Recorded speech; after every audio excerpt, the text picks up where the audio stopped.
Pada malam harinya, Seiko nampak serius memimpin jalannya ritual pengusiran Evil Eye yang melekat pada tubuh Jiji.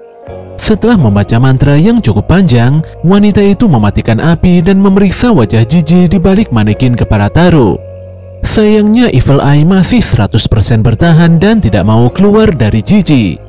Seiko pun kembali menyalakan api dan kembali merapalkan mantra pengusiran hantu. Panasnya bara api membuat tubuh Taro menggeliat hebat. Sesuatu di dalam manekin tersebut nampak memberontak. Walau Seiko dan yang lainnya sangat serius berusaha, sayangnya Evil Eye tidak bergeming dan menganggap usaha Seiko tidak ada gunanya. Di hari berikutnya, semua orang makan bersama di dalam rumah. Suasana nampak cukup hangat, walau di dalamnya diwarnai perdebatan sengit antara Momo dan Aira. Aira sangat kesal karena tidak diajak ke rumah Jiji. Gadis itu juga marah-marah melihat Pini-Wini masih berada di bumi. Pini yang kebingungan lantas berterima kasih karena sudah diberikan seekor sapi. Sayangnya alien itu tidak bisa memerah susu sapi, atau lebih tepatnya sapi miliknya tidak bisa mengeluarkan susu untuk dikonsumsi Ciquitita. Hal inilah yang membuatnya terpaksa kembali ke bumi.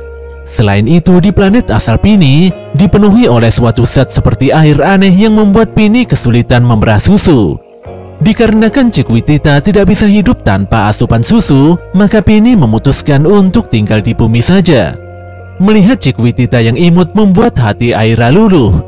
Dia pun mempersilahkan Ciquitita tinggal di bumi selama-lamanya. Seiko benar-benar kasihan dengan Jiji. Tapi demi kebaikan bersama, dia terpaksa mengunci Jiji di dalam manekin Taro. Untuk melakukan prosesi pengusiran Evil Eye, agaknya diperlukan pertunjukan Hayashi. Sayangnya pelaku pertunjukan itu banyak yang sudah tua dan tidak ada jaminan Evil Eye akan lepas dari Jiji. Menurut Manjiro, Evil Eye mungkin bisa terlepas dari Jiji. Tapi dia jadi ragu setelah mengetahui kekuatan roh Jiji yang sangat kuat. Prosesi ini sangat beresiko dan mungkin saja memiliki efek samping pada Jiji. Ketika Taro memakan makanan yang cukup panas, tanpa disangka manekin itu tiba-tiba terjungkal dan meringis kesakitan. Seiko pun agak curiga dengan sikap Taro. Wanita itu lantas meminta Taro membuka kepalanya. Ternyata di dalamnya sosok Jiji nampak 100% sadar dari pengaruh Evil Eye. Melihat tingkah kocak dan sikap Jiji yang barbar, Seiko pun cukup yakin bahwa Jiji sudah kembali. Seiko lantas meminta Momo mengambil segelas air dingin. Tanpa banyak bicara, wanita itu menyiramkan segelas air dingin itu ke wajah Jiji. Detik itu juga Jiji kembali dikendalikan oleh Evil Eye. Sebelum hal buruk terjadi, Seiko segera mengambil segelas kuah panas dan menyiramkannya pada Evil Eye. Anehnya, Evil Eye menghilang dan kembali menjadi Jiji. Dari sini semuanya menyadari bahwa jika Jiji terkena air dingin, maka dia akan berubah menjadi Evil Eye. Sementara jika Evil Eye terkena air panas, maka dia akan berubah menjadi Jiji. Secara pribadi, Seiko meminta maaf pada Jiji, Momo, dan Okarun. Jika sedari awal Seiko mengetahui bahwa musuh utamanya adalah Evil Eye, maka dia tidak akan membiarkan ketiga remaja itu pergi sendiri. Bagaimanapun juga ini adalah tanggung jawabnya sebagai orang tua. Walau Momo dan Jiji meminta Seiko bersikap biasa, namun Nenek Turbo menjelaskan mengapa Seiko bersikap demikian. Pada dasarnya Evil Eye adalah setan gunung yang sulit dikendalikan. Yokai itu layaknya dewa hingga banyak disembah. Jika Evil Eye merasuki tubuh manusia biasa, maka manusia tersebut bisa saja gila, sel tubuhnya rusak dan setelahnya tewas. Oleh karena itulah para setan gunung seperti Evil Eye hanya mengincar manusia dengan kekuatan roh yang sempurna seperti Jiji. Bisa dikatakan kalau Evil Eye masih seperti bayi yang baru dilahirkan. Bahkan Momo dan yang lainnya bisa selamat saja sudah merupakan keajaiban. Tentu saja Evil Eye pasti akan jauh lebih kuat dari sebelumnya. Kelak suatu hari nanti kekuatan Evil Eye pasti akan meledak dan hal itu tidak mungkin bisa dibendung lagi. Menanggapi fakta ini, Seiko memutuskan untuk mengawasi Jiji secara penuh. Dia tidak memperbolehkan Jiji keluar dari kota Kamigoe hingga Evil Eye terusir. Jika keluar dari kota Kamigoe, maka penghalangnya Seiko jadi tidak ada gunanya. Tubuh manekin Taro juga tidak mungkin selamanya menahan Evil Eye. yokai sekelas Evil Eye pasti nantinya kebal pada penghalang.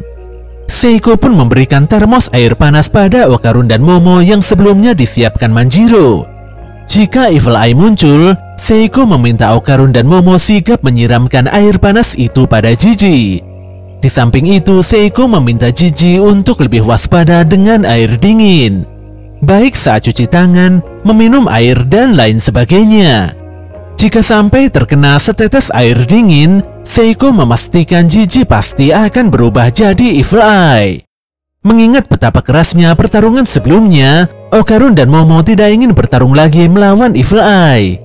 Okarun pun meminta semuanya untuk berjuang bersama-sama hingga prosesi pengusiran Evil Eye tuntas 100%. Esoknya semua orang mengantarkan Jiji mengunjungi orang tuanya. Walau sebelumnya Jiji tidak pernah mengkhawatirkan kondisi kedua orang tuanya yang cerewet, namun saat bertemu di rumah sakit, pemuda itu malah menangis sesenggukan. Momo dan Okarun benar-benar bersyukur melihat kondisi yang mengharukan ini. Sementara itu di TV nasional mengabarkan tentang sebuah berita penting mengenai erupsi gunung berapi. Untungnya tidak ada korban jiwa dalam insiden letusan itu.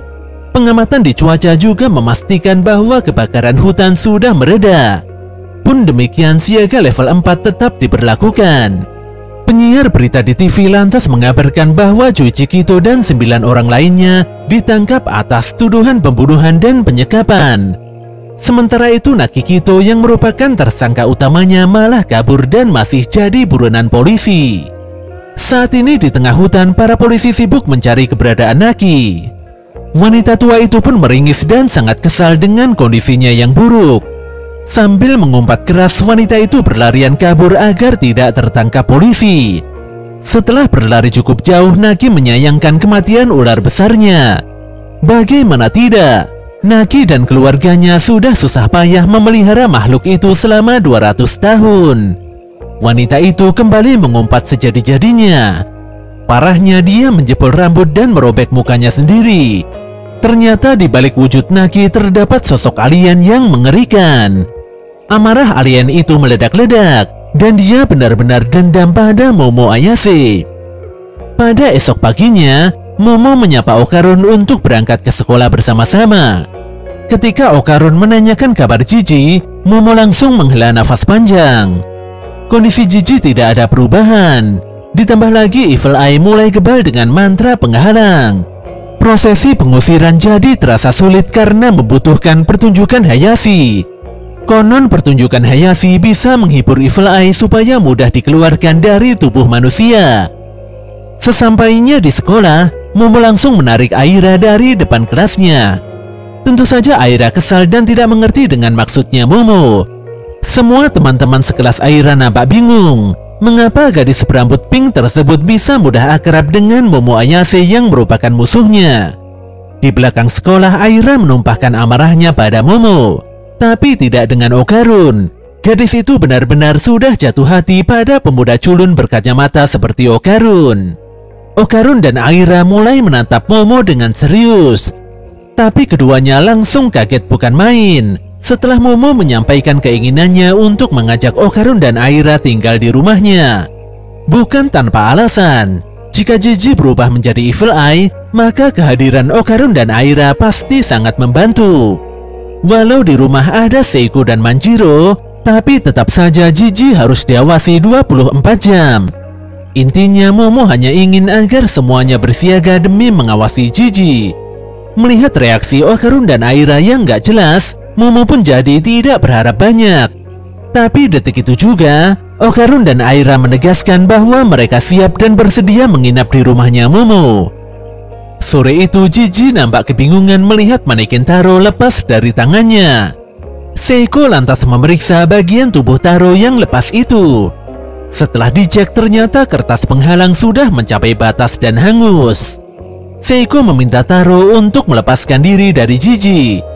Tentu saja momen ini sangat dinantikan Taro.